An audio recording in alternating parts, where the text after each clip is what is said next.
Hello, Erin here. Today is Monday, October 5, 2307. I just finished my homework and I'm pretty tired and my brain's pretty done. So I'm gonna go to bed pretty soon. Yeah, I had a pretty uneventful week/weekend. Last time we chatted, or I chatted with you, no one chats back. I told you about my trip to Argentina that didn't happen. Um, and so my friends and I, we paid this reciprocity fee to enter the country, and we haven't entered the country yet.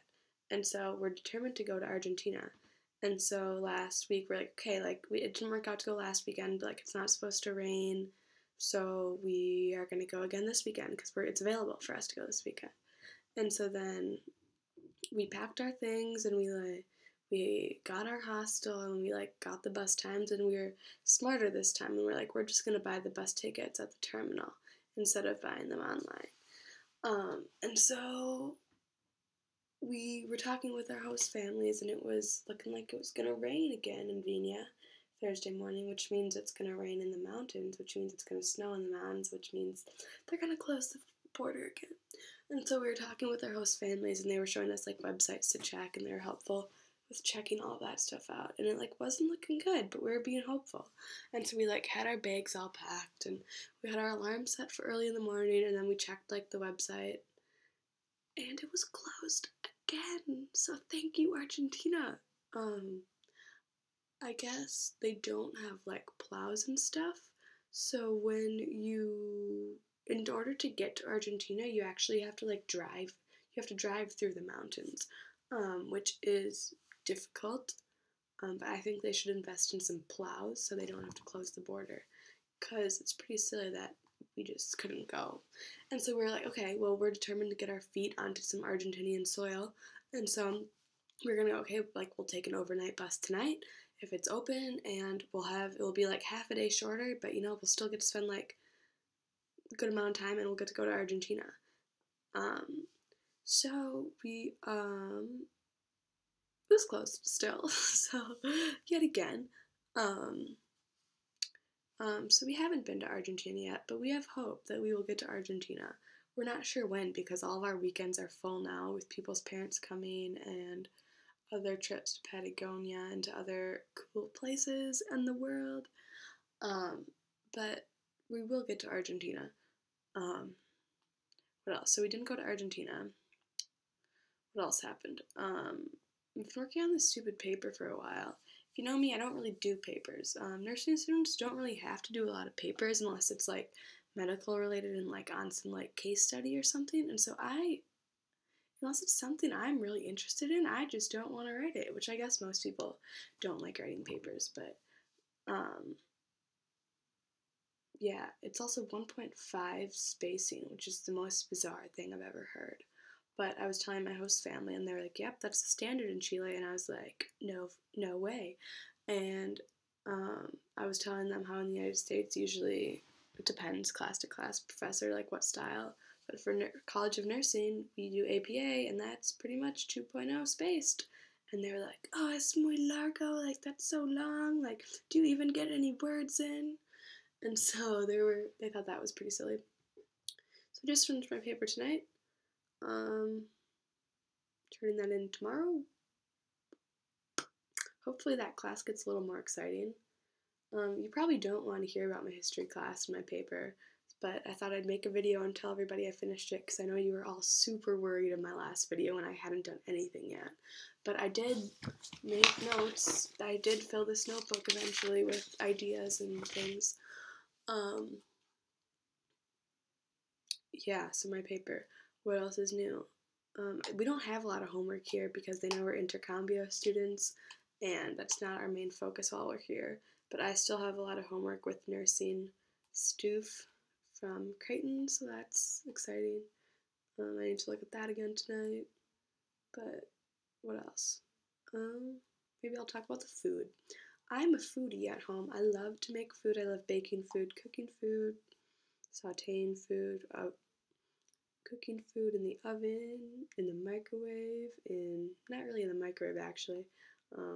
That's pretty much all the places I like to cook food. sometimes in a bowl, cutting board, mixing things, in a pan. Yeah, I like to make food, and I don't get to make food here because my host mom is like the queen of the kitchen. Like, if I go downstairs to even like make some tea, she'll like scurry down the steps and be like, "Oh, Erin, like, what can I get you? What do you want? Like, can I boil some water for you? Can I cut up an avocado for you? Like, would you like to eat this tomato?" And it's like, I'm really good right now. I'm just gonna get some water.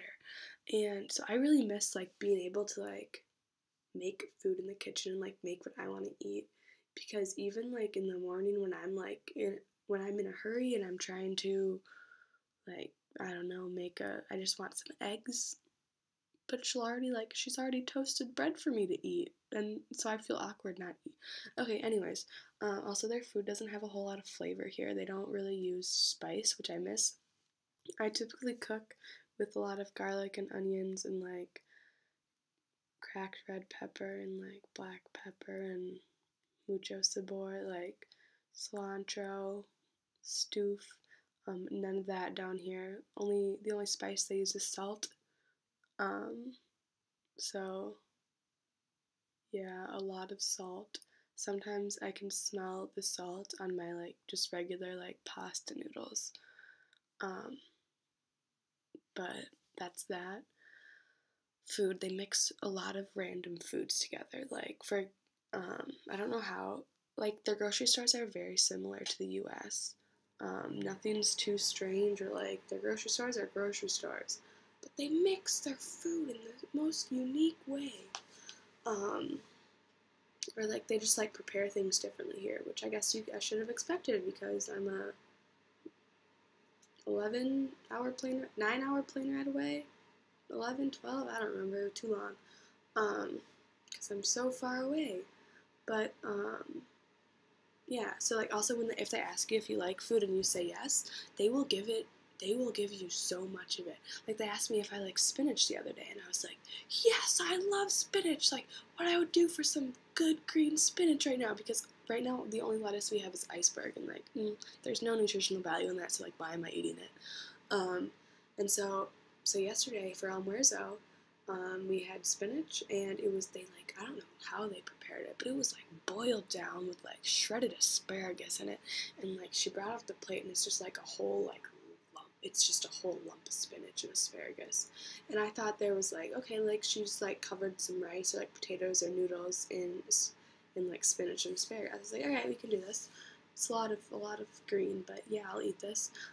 Turns out there's nothing under it. It's literally just a mound of green, with a nice tomato, because they eat tomatoes like apples here. Not actually with their hands because they're very polite and proper, but they like eat so many. Like they're like, oh, would you like a tomato? Okay, yeah, have a tomato with your lunch as a side. And like normally I like to mix tomatoes and things. Um,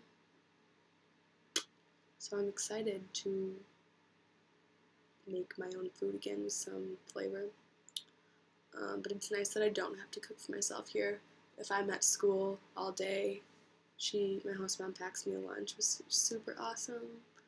Today I had some like pasta with carrots and corn and chicken, and a nice side salad of tomatoes and some avocado and celery.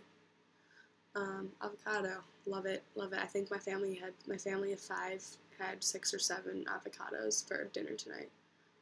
So that's that. Yeah. Oh wow. Yikes. So long. Bye. Okay. Ciao.